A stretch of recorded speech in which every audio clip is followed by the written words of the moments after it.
Your coworker just bought a house, and they won't stop talking about it. They show you pictures of their new kitchen during lunch break like it's their firstborn child. The granite countertops, the open floor plan, the half-finished basement they're turning into a home gym someday. They use words like equity and investment with this smug confidence that makes you want to throw your sandwich at them. And you smile, you congratulate them, but inside there's this gnawing feeling, that quiet voice asking, why haven't I done this yet? What's wrong with me? Nothing is wrong with you. What's wrong is that you've been sold a lie so pervasive, so deeply embedded in the American psyche that questioning it feels like heresy. Hey everyone, I'm Brian, and today we're going to mathematically destroy that lie. Because once you see the actual numbers, you'll realize that for most people in 2026, buying a house isn't an investment, it's a trap disguised as adulting. If you want more honest breakdowns like this that actually show you the real math behind financial decisions, hit that subscribe button right now. Trust me, you'll want to stick around for what I'm about to show you. Let's start with the phrase everyone loves to throw around. Rent is just throwing money away. You've heard it from your parents, your uncle at Thanksgiving, that guy at the gym who definitely shouldn't be giving financial advice. The logic seems airtight.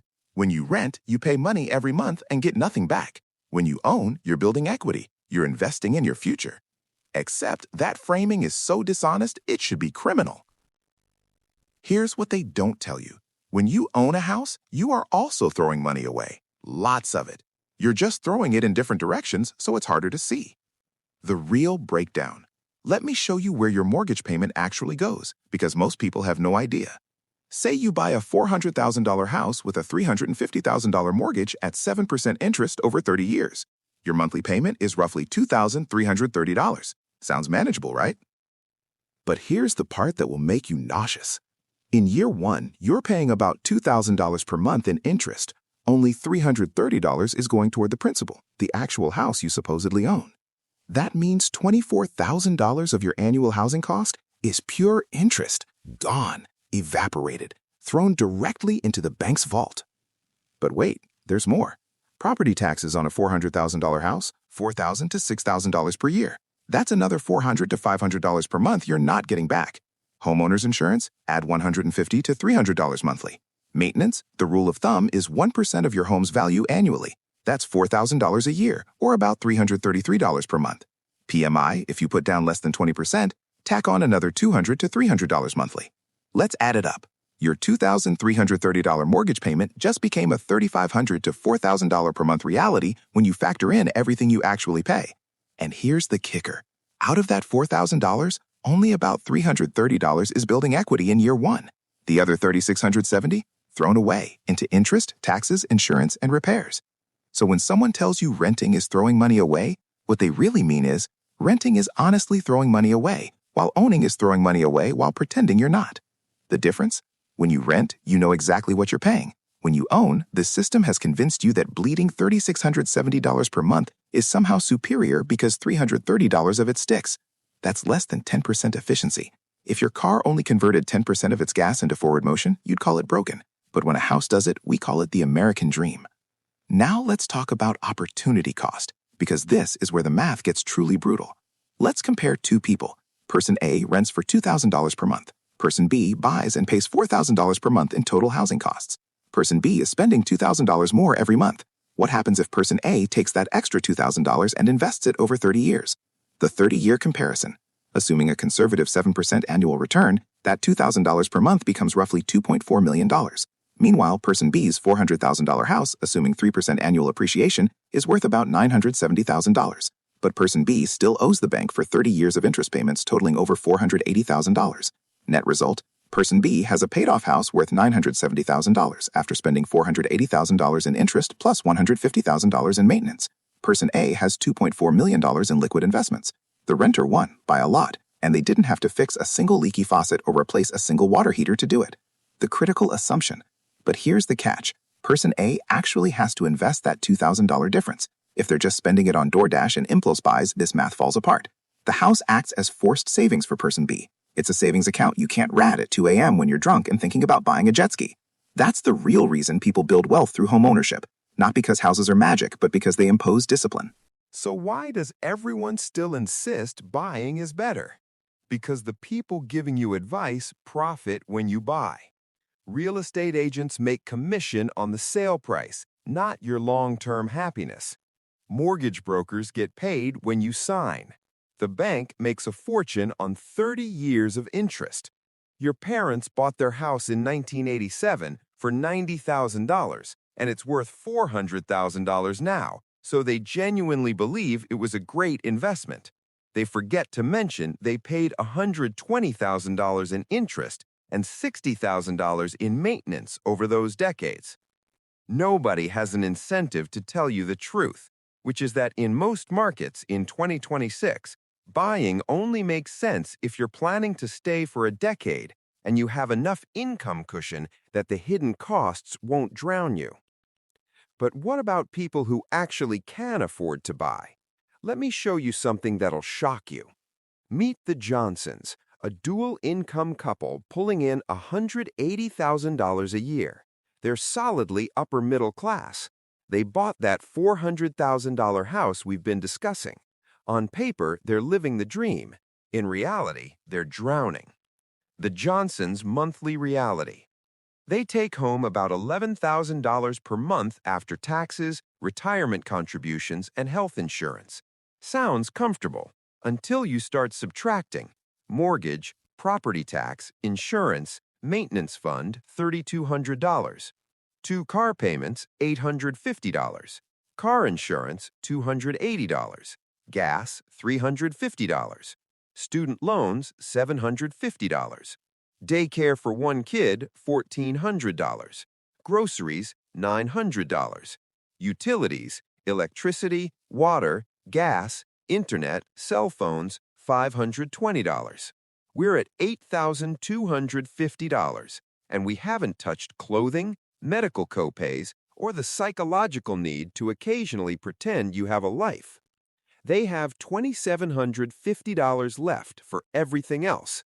Emergency fund? They're trying, but the HVAC died last year and wiped it out. Saving for their kids' college? Not happening. Taking a vacation? Maybe every 3rd year if nothing breaks. The Johnsons are making nearly double the median household income, and they feel broke because they are broke. They've built a prison out of mortgage payments and convinced themselves the bars are equity. The equity illusion. Here's what nobody tells you about equity. It's not real money until you sell, and you can't sell because you need somewhere to live. The Johnsons have maybe $60,000 in equity after 5 years of payments. That sounds impressive until you realize they paid $80,000 in interest to get it. They paid the bank $80,000 to borrow money so they could earn $60,000. That's a negative return. What happens when things go wrong? Let's say one of them loses their job. Suddenly, they're missing $5,000 a month in income. They have exactly 8 weeks before they start missing mortgage payments. 8 weeks before the entire structure collapses. The house isn't an asset providing security. It's a liability demanding constant feeding. Miss 3 payments, and the bank doesn't care about your equity. They take the house, keep everything you paid, and you're out on the street with destroyed credit. The renter in this scenario, they downsize to a cheaper apartment, tighten the budget, and survive. They have flexibility. The homeowner has an anchor chained to their leg while the ship is sinking. So what's the actual solution for the 80% of people who can't comfortably afford a $400,000 house? Stop trying. Seriously, reject the premise. You're not failing by renting. You're refusing to participate in a rigged game. Here's what winning actually looks like. Winning is renting a place you can afford for 25% of your take-home pay instead of 40%. Having $20,000 in the bank instead of $20,000 in equity you can't access. Sleeping through the night instead of lying awake calculating whether you can afford new tires this month or next. Rent the apartment. Invest the difference between what you'd pay in total housing costs and what you actually pay in rent. Build a portfolio of index funds that you can access in an emergency without begging a bank for permission. The math that'll set you free. Here's the calculation that changes everything. You take that $50,000 you didn't dump into a down payment. You invest it in a boring S&P 500 index fund. Historically, that returns about 10% annually. In 30 years, without adding another dollar, that $50,000 grows to around $872,000. But you're also saving the difference between what homeowners pay versus what you pay in rent. Let's be conservative. Say you're saving $500 a month. That's $6,000 a year. After 30 years, that stream of investments turns into an additional $1.1 million. Your total? Nearly $2 million. Meanwhile, your friend who bought the $500,000 house? Their house might be worth $1.2 million after 30 years of appreciation. Sounds good until you realize they paid $595,000 in interest alone. They spent $150,000 on maintenance. They paid $180,000 in property taxes. Their actual profit after selling? Maybe $275,000. You have $2 million in liquid assets.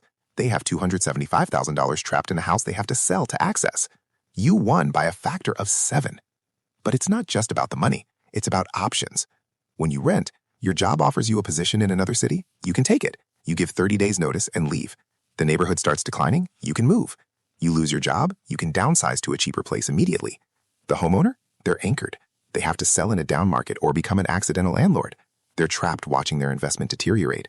They have to keep making that payment or lose everything. Liquidity is freedom. Equity is prison with better PR. The real opportunity cost. That $500,000 house doesn't just cost $500,000. It costs every single thing you couldn't do because you bought the house. The business you couldn't start because your capital was locked in your foundation. The career risk you couldn't take because you had to make the mortgage. The year abroad you couldn't experience because you were tethered to property. When you rent, your money stays flexible. The homeowner's money is fossilized. It's concrete, drywall, and wood. It doesn't respond to market conditions. It just sits there demanding more money for upkeep.